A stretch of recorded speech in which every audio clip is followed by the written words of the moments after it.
So how do you work with these women that you're talking about who like, you know, they want to excel in business. They want to excel in fitness. They want to be the alpha female, which there's nothing wrong with that. But they also want to attract, I'm guessing, probably more of like an alpha man who can be, you know, take the bull by the horns or whatnot. So how are you working with these women to be like, oh, maybe if they want to be, there's a little bit of a shift in your personal relationship on like how this interaction goes down. Like you're not the CEO anymore, you know? Yeah. How do you have that conversation? Cause I know you're very into like women empowerment, and I've seen you fuck up a bunch of dudes on the jiu-jitsu mat. So I know you're one of the toughest girls that I know. And still have like some of that femininity, right?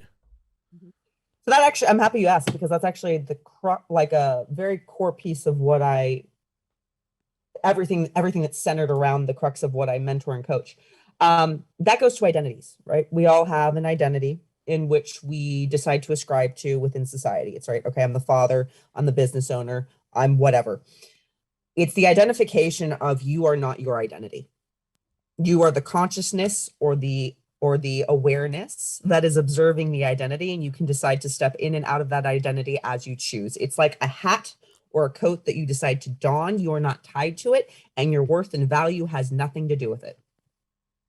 Tell me more about that switch, because something that I'm realizing is I'm a little bit worse at managing. You know, there's that male archetype. There's like the king, the warrior, yeah, the magician, and the jester, I think, is like kind of the four male archetypes. Or maybe, yeah.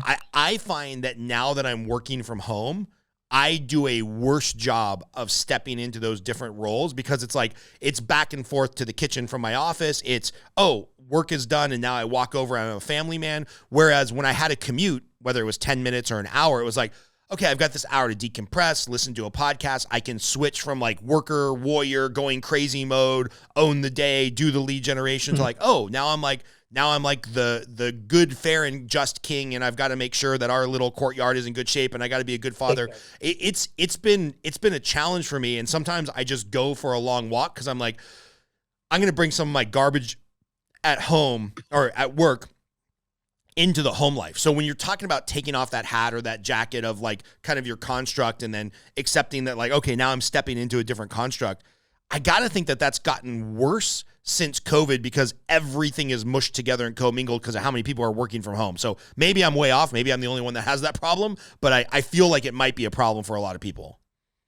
Well, this goes to, what do you truly want to desire? Also, this is the disentanglement portion. It's what is it really? What are you doing about your life that you truly want to do? And how much of it is merely a result of the identity or persona that you've associated with for so long?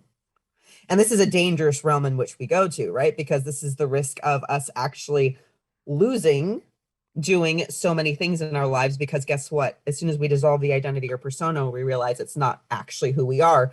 Those things we thought we wanted, we didn't ever really fucking want. They were merely a byproduct of having to associate within that construct that we were aligning with society.